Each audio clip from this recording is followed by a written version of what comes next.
Apocalipse capítulo 2, verso 18 em diante. Quarta carta à igreja de Tiatira. E ao anjo da igreja de Tiatira, escreve isto, diz o Filho de Deus, que tem seus olhos como chama de fogo, e os pés semelhante ao latão reluzente. Eu conheço as tuas obras, e a tua caridade, e o teu serviço, e a tua fé, e a tua paciência, e que as tuas últimas obras são mais do que as primeiras. Mas tenho contra ti que toleras Jezabel, mulher que se diz profetiza, a ensinar e enganar os meus servos, para que se prostitua e comam dos sacrifícios da idolatria. E dei-lhe tempo para que se arrependesse da sua prostituição, e não se arrependeu. Eis que a porei numa cama, e sobre os que adulteram com ela virá grande tribulação, e se não se arrependerem das suas obras. E ferirei de morte a seus filhos, e todas as igrejas saberão que eu sou aquele que sonda os rins e os corações, e darei a cada um de vós segundo as vossas obras. Mas eu vos digo a vós e aos restantes que estão em Tiatira, a todos quanto não têm esta doutrina e não conheceram, como dizem, as profundezas do Satanás, que outra carga vos não porei, mas o que tendes tende-o até que eu venha. E ao que vencer e guardar até o fim as minhas obras, eu lhe darei poder sobre as nações, e com vara de ferro as regerá, e serão quebradas como vaso do oleiro. Como também recebi de meu Pai, e dar-lhe-ei a estrela da manhã. Quem tem ouvidos, ouça o que o Espírito diz às igrejas. Então, começando a explicação sobre esta carta, vamos começar falando sobre a cidade de Tiatira. Tiatira, atualmente, é uma cidade turca chamada de Aksar. Essa cidade foi, no passado, um importante centro comercial da Ásia Menor. Localizada na fronteira entre a Lídia e a Mícia, essa cidade foi, por Seleuco, um dos 4 generais que sucederam Alexandre o Grande. Ela estava próxima ao vale que conecta entre si dois rios, dois rios que são Caico e Hermos. Também estava na rota que unia Pérgamo e Sardes.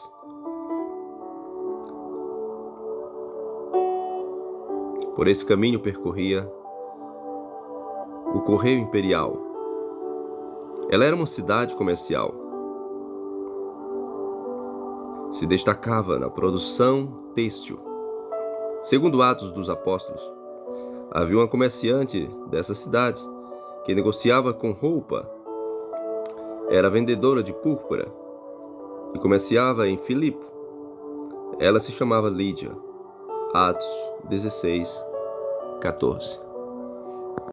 Muitos acreditam que Lídia, após se converter com a pregação de Paulo, leva o evangelho para Tiatira, e lá começa então uma nova igreja, que se convertem com sua pregação. A maior carta é endereçada à menor importante das cidades, a menos importante das cidades, citada nas 7 cartas. Tiatira não era um centro político ou religioso como Pérgamo e Éfeso. A influência dessa cidade era apenas comercial. Nessa cidade haviam os grêmios, que foram fundados para fortalecer o comércio. Comércio de linho, de púrpura, de lã, de couro, de bronze, tintureira, alfaiate, etc. Os grêmios eram uma espécie de associação sindical. Esses grêmios eram também representados né, por divindades. Eram representantes de uma divindade. Eles era uma associação que eles tinham uma bandeira, eles tinham uma divindade que eles usavam como o símbolo daquela associação. Alguns deuses que eles cultuavam. Então, nessas reuniões, tinha jantares, festa e adoração a essas divindades, esses falsos deuses. Foi aí então que muitos cristãos não queriam perder seus comércios e muitos começaram a se misturar com os costumes pagãos e idolátricos. Em primeiro lugar, nós vimos nessa carta uma descrição clara da glória de Cristo. Jesus aparece aqui. Seus olhos são como chamas de fogo e os seus pés semelhante ao latão reluzente. Os seus olhos vêem tudo e nada foge do seu controle. Seus pés resplandecem como latão reluzente. Isso indica o quanto ele é santo, justo e puro, e julga com perfeição a toda a criatura com justiça e equidade.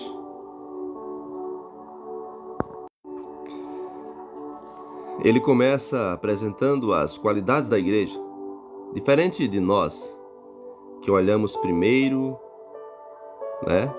os defeitos. Então, a segunda característica aqui dessa carta é que ela mostra, a misericórdia, a longanimidade e a bondade do Senhor e o reconhecimento das coisas que nós fazemos de bom, mesmo em meio a tantos defeitos. Então ele começa apresentando as qualidades da igreja, diferente de nós, que olhamos primeiro os defeitos. E ele diz: eu conheço as tuas obras. Esse é o segundo ponto dessa carta que nós precisamos analisar. Ele conhece as nossas obras. Ele diz: eu conheço as tuas obras, e amor, e serviço, e fé, e a tua paciência, e que as tuas últimas obras são mais do que as primeiras. Essa igreja tinha obra social, havia um bom trabalho diaconal, tinha fé e eram pacientes, pelo menos uma boa parte da igreja. Todavia, uma parte estava corrompida totalmente. Aquele conflito que acontece em muitas igrejas hoje. Uma boa parte buscando o liberalismo, buscando o secularismo, e outra parte querendo conservar, sendo uma minoria, os remanescentes, os genuínos. E aqui estava essa igreja passando por este processo. Uma boa parte da igreja estavam se entregando às heresias. Aqui diz que, veja, Jesus elogia e apresenta as qualidades, e agora ele vai acusá-la e apresentar os defeitos. Quando a gente primeiro mostra as qualidades de uma pessoa e depois a gente vai falar dos seus defeitos, fica fácil dela entender que nós amamos e queremos o bem dela. Mas quando apresentamos primeiro os seus defeitos, a impressão é de que simplesmente queremos humilhá-la. Então Jesus nos ensina como, com sabedoria, aconselhar alguém e repreendê-lo. Não é chegar para alguém e dizer assim: mas você não é crente porque você faz isso e faz aquilo. Pelo contrário, é dizer assim: você é crente, você é um servo de Deus, uma serva de Deus, então você não pode estar agindo dessa maneira. Então veja só, ele, em terceiro lugar aqui, Ele diagnostica a igreja, apresenta a causa do problema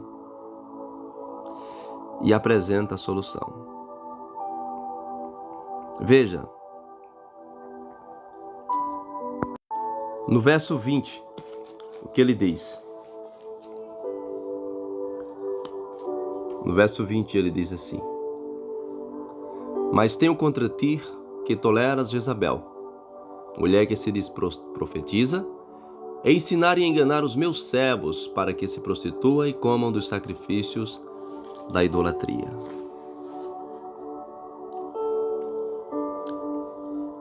É isso que ele diz.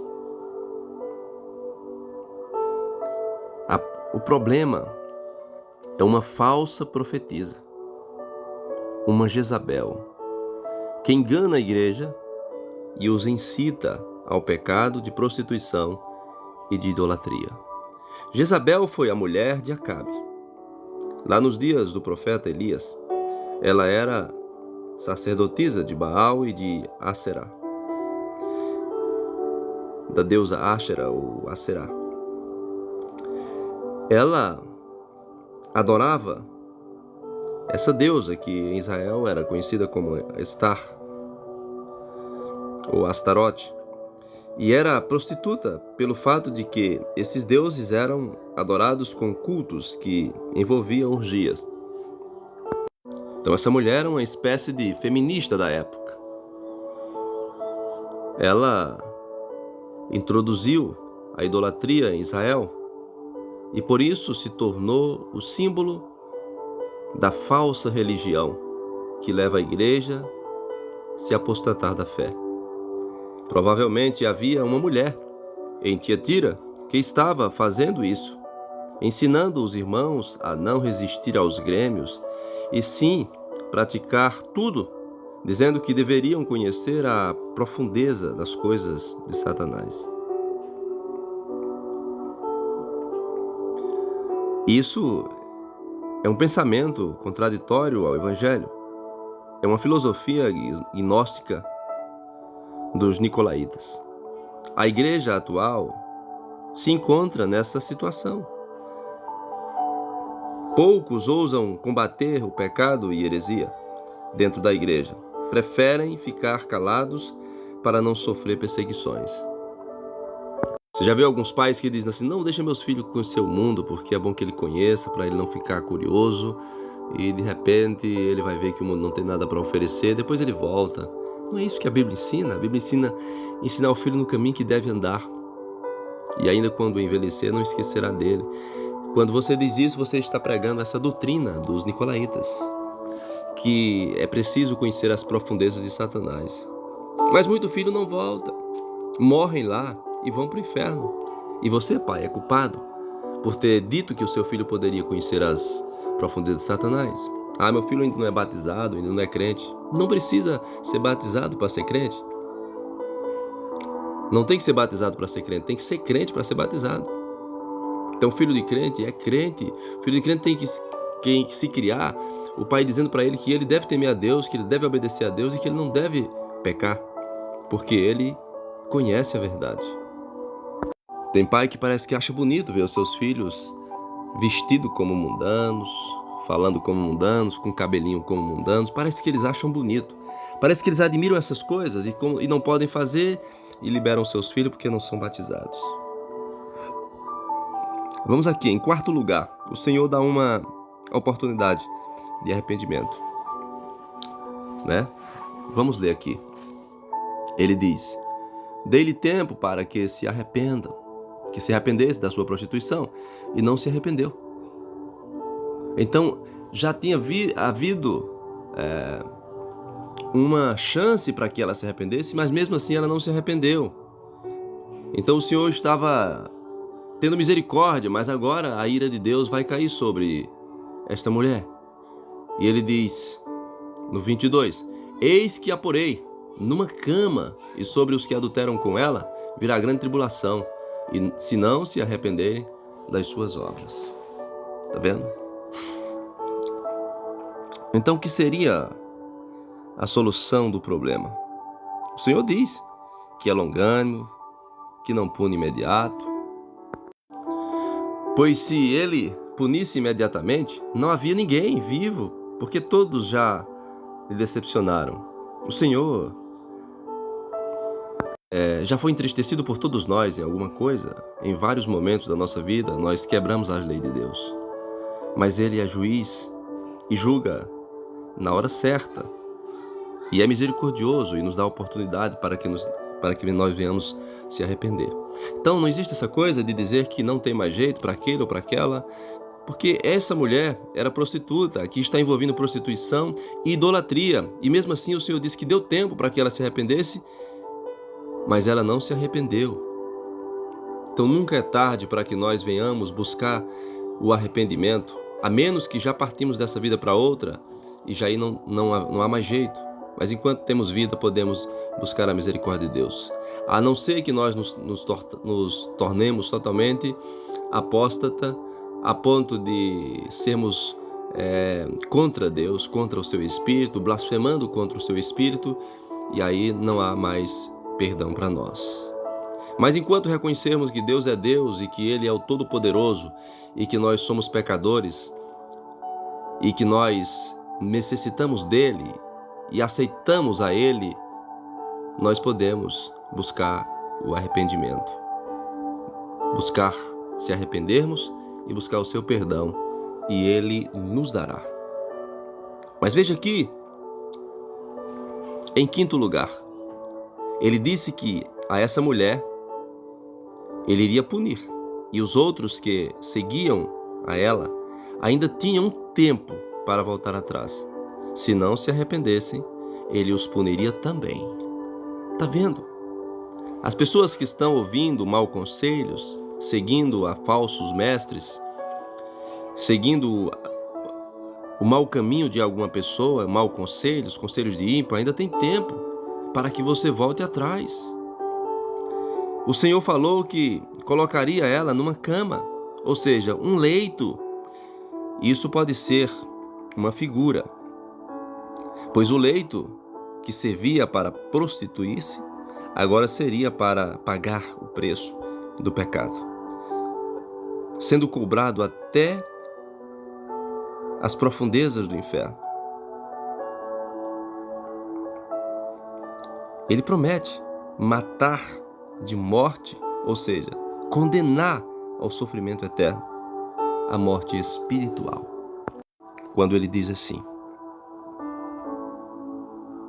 eis que a porei numa cama, e sobre os que adulteram com ela virá grande tribulação, se não arrependerem das suas obras. E no 23 ele diz: e ferirei de morte, está vendo? A seus filhos, e todas as igrejas saberão que eu sou aquele que sonda os rins e os corações.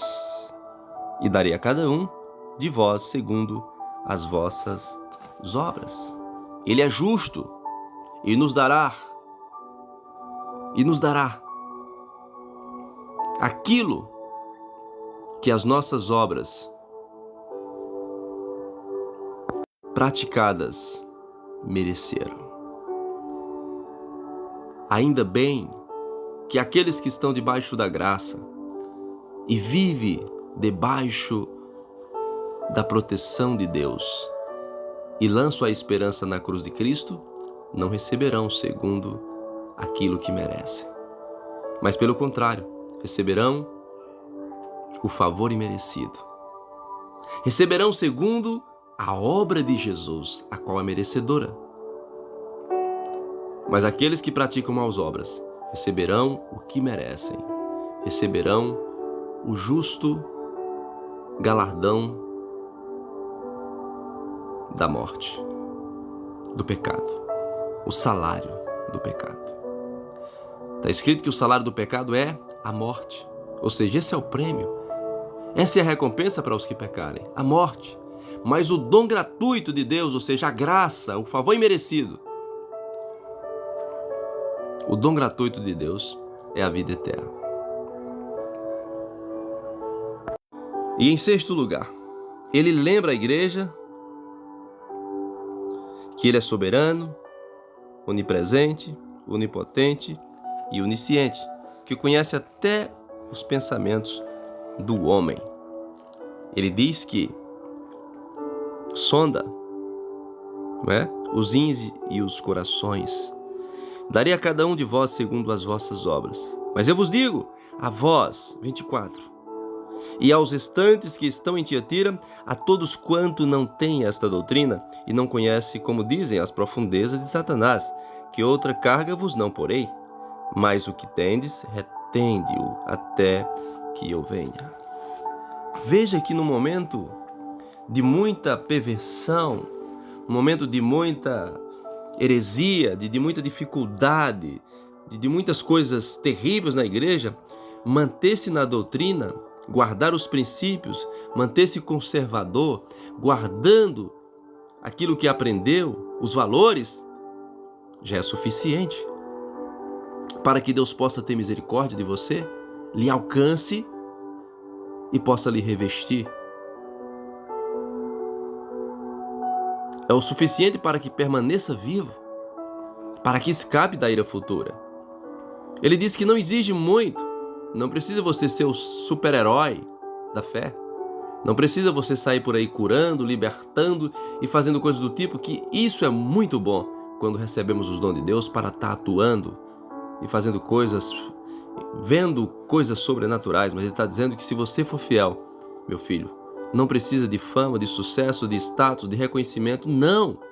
Ele não cobra, não exige que você faça muitas coisas, simplesmente que mantenha fé, que seja fiel. Claro que nós não vamos cruzar os nossos braços, vamos fazer cada vez dar o nosso melhor para o Senhor. Mas ele está dizendo que reconhece que no momento de muita tribulação, de muita perseguição, de muita rebeldia, de muita heresia, a igreja tem dificuldade. A igreja tem muito empecilho para executar algumas obras que deseja. Mas ele diz que se fizer isso, olha só o que ele diz. Não por aí, né? Não é isso que ele diz? Ele diz, aos restantes que estão em Tiatira, a todos quanto não têm esta doutrina e não conhece, como diz, as profundezas de Satanás, que outra carga vos não porei. Mas o que tendes, ou seja, se vocês têm a graça do Senhor, retendes, guarda a fé, a esperança, até que eu venha. E ao que vencer e guardar até o fim as minhas obras, eu lhe darei poder sobre as nações. Oh, que coisa linda! Então é isso. É isso que acontece. A graça é o favor imerecido. É melhor ficarmos com a graça, porque se formos receber o que merecemos, nos restará a justa ira de Deus. Mas em sétimo lugar, ele promete a vitória aos que permanecerem fiéis, a todos que não se contaminaram com idolatria e não se prostituíram, mas se conservaram na doutrina bíblica e permaneceram santos. Ele diz, continue apenas guardando a palavra e esperando o tempo certo para tomarem posse do reino. Dar-lhe-ei a estrela da manhã, que representa o próprio Cristo. Olha o que ele diz, no verso 26. Ao que vencer e guardar até o fim as minhas obras, eu lhe darei poder sobre as nações, e com vara de ferro as regerá, e serão quebradas como vaso de oleiro, como também recebi de meu Pai, e dar-lhe-ei a estrela da manhã. Que coisa linda! Primeiro ele diz que regerá as nações com vara de ferro. E aí muitos estudiosos entendem isso como sendo o reino messiânico, como sendo os servos de Deus, ministros de Deus, vivendo eternamente com Ele, mas por 1000 anos, regendo sobre a terra. Essa é a interpretação de alguns. Nós sabemos que é complexo, há uma grande complexidade com relação ao reino messiânico, o reino milenar, sobre o novo céu, sobre a nova terra. Mas uma coisa sabemos: qual seja a interpretação, nós entendemos que haverá os novos céus e a nova terra. Nós sabemos que haverá um novo cenário em que nós estaremos com o Senhor eternamente. E maravilhoso aqui é ver Ele dizer que nos dará a estrela da manhã, que nos dará o resplendor do Cristo, que nos dará a luz, que nos dará a glória. E Ele diz: quem tem ouvido, ouça o que o Espírito diz às igrejas. Quem tem ouvidos, ouça o que o Espírito diz às igrejas. Se você tem ouvido, se tem uma boa audição, então escute. Preste atenção. Observe, guarde aquilo que o Espírito Santo revelou para a igreja. Tiatira é apresentado como, na interpretação histórica, pelo quarto período da história da igreja, que seria o período ali medieval, seria ali no momento em que a igreja romana, predomina sobre a terra, em que a igreja fez uma aliança com o Estado e ali passou a ser oficial e foi juntando cristianismo e paganismo. A gente sabe que essa união espúria da igreja, ela pode trazer a destruição total, a menos que, quando isso venha começar, alguns consigam reverter a situação, o que é muito difícil. Na maioria dos casos, os verdadeiros precisam fazer uma reforma e às vezes até tem que sair daquela denominação, porque passa a ser totalmente dominada pela heresia. Nós estamos vivendo muito isso hoje, muitas igrejas que estão fazendo aliança com o mundo, que vão aos carnavais, que se misturam com o mundo, dizendo que é para levar o evangelho à luz para essas pessoas, sendo que elas estão sendo iludidas e se apagando cada vez mais a sua luz, usando uma estratégia que não foi a que o Senhor nos ensinou, querendo atrair as pessoas através das coisas que elas gostam, sendo que nós devemos atraí-la pela pessoa de Cristo. Então nós sabemos que nós estamos vivendo um período também de Tiatira na terra. Embora na interpretação histórica represente o quarto período da igreja, eu entendo que na interpretação moral, todas essas igrejas estão presentes em todas as épocas, no meio de todas as denominações. Há um pouco de cada uma dessas igrejas. E nós precisamos ser o remanescente e ficarmos com a parte boa de Filadélfia e Esmirna, e não seguirmos os maus exemplos das outras 5, e principalmente de Tiatira, que é heresias, falsos profetas, falso evangelho, falso Cristo, falsos ensinos, falsas doutrinas. Queridos e amados irmãos, nós estamos no fim. Por isso que o juízo de Deus tem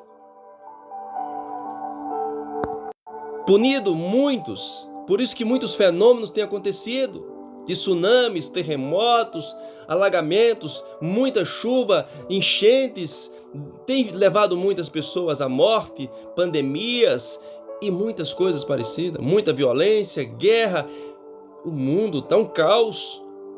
E o problema é que a igreja, muitas das vezes, que é o sal da terra, e que é a luz do mundo, que é a que pode conservar este mundo, muitas das vezes, muitos se rendem diante do mundo e cada vez mais a ira de Deus aumenta.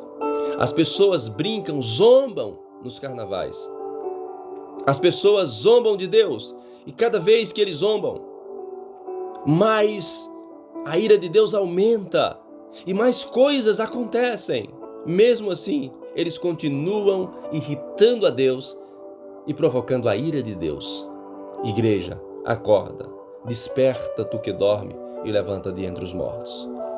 Desperta, igreja, acorda, porque o Senhor está voltando e nós precisamos nos preparar para encontrarmos com Ele nos ares.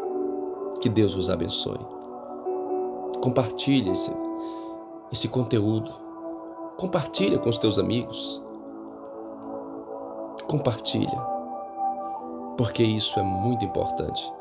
Jesus está voltando. Deus vos abençoe.